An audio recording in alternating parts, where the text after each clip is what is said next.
Naruto's fourth great ninja war is the fourth worst thing I've ever experienced in my entire life. The only three things I'd put above it are as follows: Sword Art Online, freshman year of high school, and crippling depression. Actually, scratch that. It's the worst thing I've ever experienced in my entire life. Naruto really went downhill fast. Downhill isn't even a strong enough word to describe it. Naruto went down the mountain fast. Actually, no, that's still not good enough. Naruto plummeted from the asteroid belt straight into Earth's core probably in 50 chapters or less. So here I am to explain it to you all. Me. This guy. Am I qualified? Well, I'd like to think so. I own the spinning kunai I bought 3 months ago. Got an Akatsuki outfit and accompanying Sound Ninja headband to play Orochimaru. Got a bunch of the video games, and this is omitting my Ninja Councils, Ninja Destiny, Clash of Ninjas, Dragon Blade. Before we cover the war, however, there are some arcs we should go over beforehand which sort of lead into it and cause many of its problems. So let's dive in, shall we?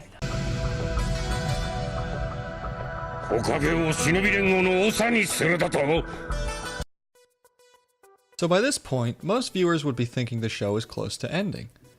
Naruto is finally recognized by the Leaf like he always wanted to be as a child. Sasuke has carried out his revenge. So really the only thread left in the general thematic / ultimate goals of this series would be to have Naruto bring Sasuke back. But no, it isn't. It's only halfway over. I wouldn't say the 5 Kage Summit is a bad arc, but it does set the groundwork for a lot of terrible things to come.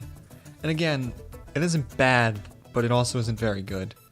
It's the sort of harbinger of shit. Especially in comparison to the dramatic payoffs we just got with Naruto and Sasuke in the last 2 arcs. And really, the writing with Naruto is fine in this arc. It's the writing with Sasuke which starts to get worse.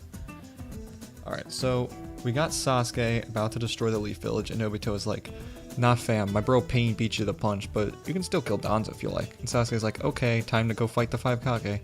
So right when Sasuke and his team get detected, his character has a mental breakdown. Although he had remained cool, calm, and collected when he was going to kill the entire Leaf, somehow seeing like 10 samurai tickles his fancy enough to make him go bonkers. I mean, Karin even says Sasuke's chakra is suddenly getting colder. Whatever that means. And look at this guy's face as he cuts them all down. Prior to this, Sasuke had killed people or whatever, sure, but he was never so happy about it. It was more just like a job to be done. But now he's a full-blown sadist. Not only that, Sasuke has pretty much lost all attachment to his group.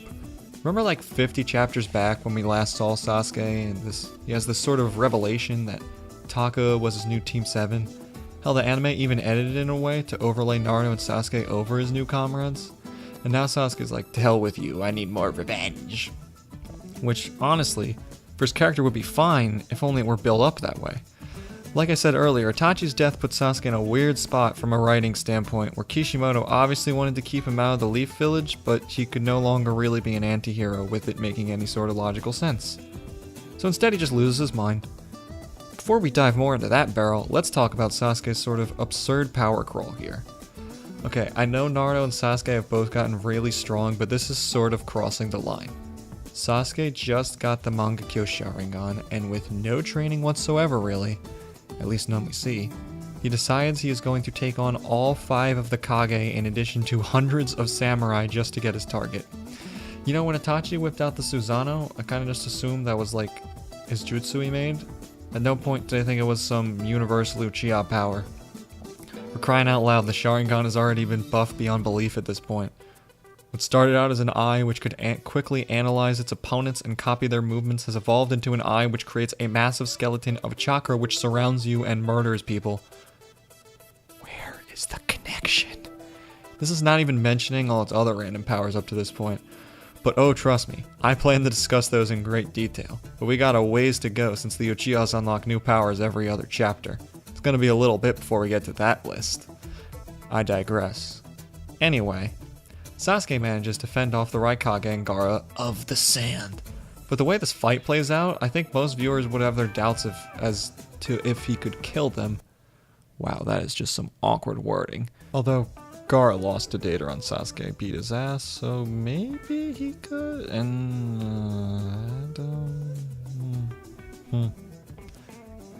Then he makes his way to the chamber room to kill Danzo when the Mizukage intercepts him and a bunch of weird crap happens with Zetsu, and then Sasuke almost gets murdered, but Obito saves him. Okay, so Sasuke fought 4 of the 5 and couldn't beat one of them. Great. Kishimoto hasn't beefed him up too much. But then some more stuff happens in this arc, and Sasuke gets to the bridge and fights Danzo. Okay. We're here.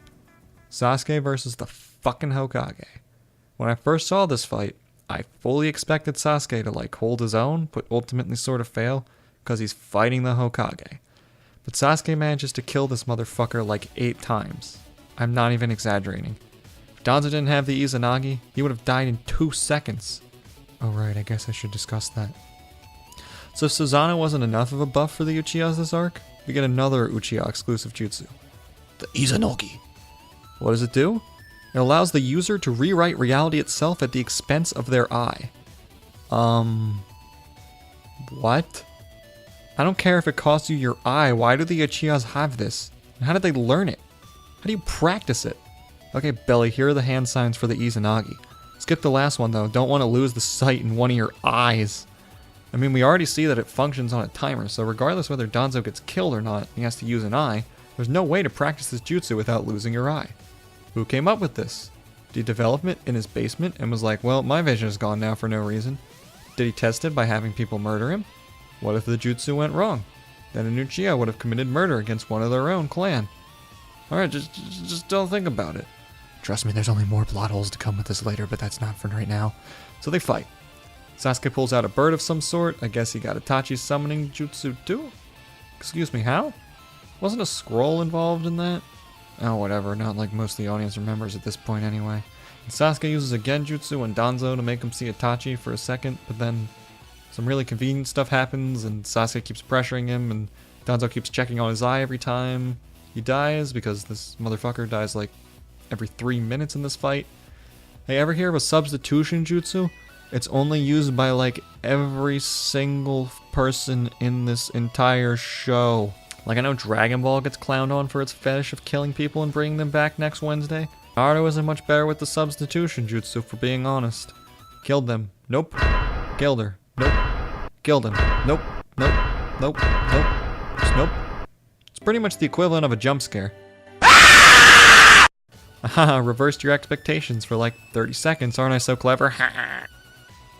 Okay, so Danzo looks at his arm and he's got like one eye left, so I guess it's okay for me and Sasuke to stab each other, but oh no, it was a genjutsu Sasuke used to make him think he had an eye. He actually didn't, and he got stabbed in the chest for real. Which, okay, fine, Danzo should be near death, but Sasuke should be no better. They literally both just stuck blades of some sort into the other's chest, and Sasuke's just like, nah, I just need some chakra from Kara, and that'll heal the fatal wound in my fucking ribcage. Ignoring this inconsistency, Danzo's like, well, I'm done. Gotta take Karin hostage, and then Sasuke's like, hold still, bitch. And he just hits her with her Chidori.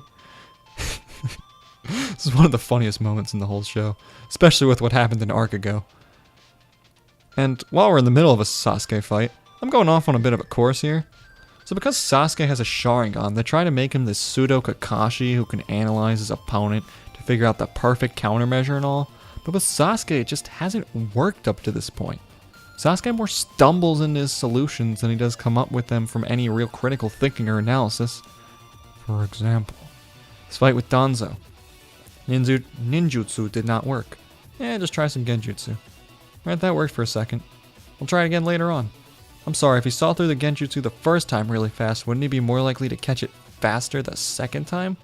Wow, it sure is convenient Sasuke did random shit to his opponent until something happened to work out. And here it's still pretty bad, but Jesus Christ, it's way worse when he fights Datara.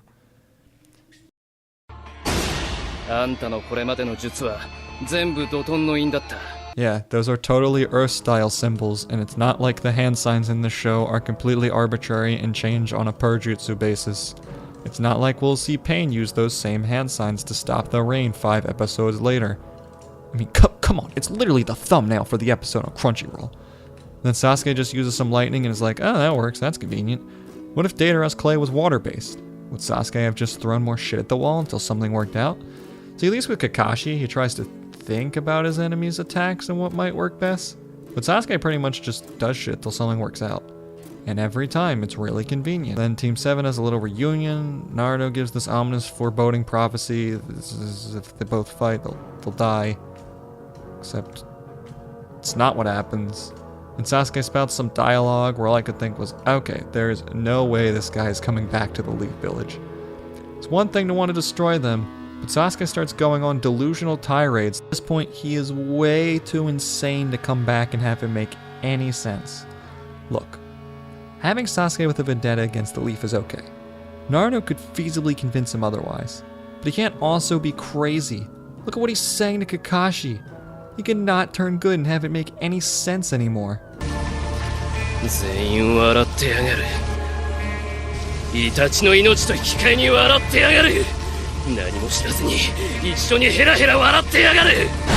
Well, I guess it's a good thing his insanity wears off after this arc, otherwise none of his actions could ever make any sense after this. Maybe when Obito transferred Itachi's eyes, he was like, here Sasuke, take these painkillers. But they were actually antipsychotics to treat schizophrenia, and he continued to take them until the war ended. Also, Obito declares war on all the Kages. Just thought I should mention that part. It seems slightly important. And this arc would be done, except it has a little tease at the end. Remember when we saw Kabuto in the woods earlier with Naruto? Well, now he's about to show us what his grand plans were. Here he unveils the Reanimation Jutsu, aka the jutsu that will ruin this entire show.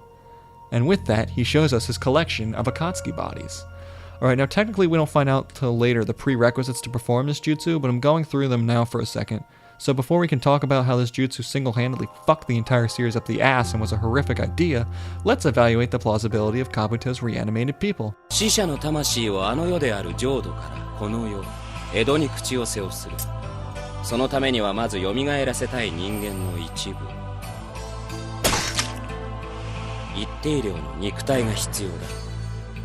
Okay, so based on this clip, let's evaluate what Kabuto had to do in order to pull off this jutsu.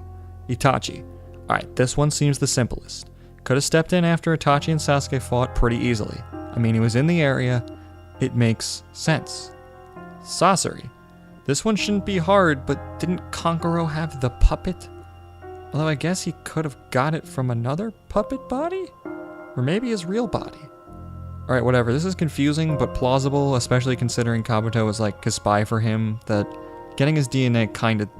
it makes some sense, I guess. Theodora, excuse me, how?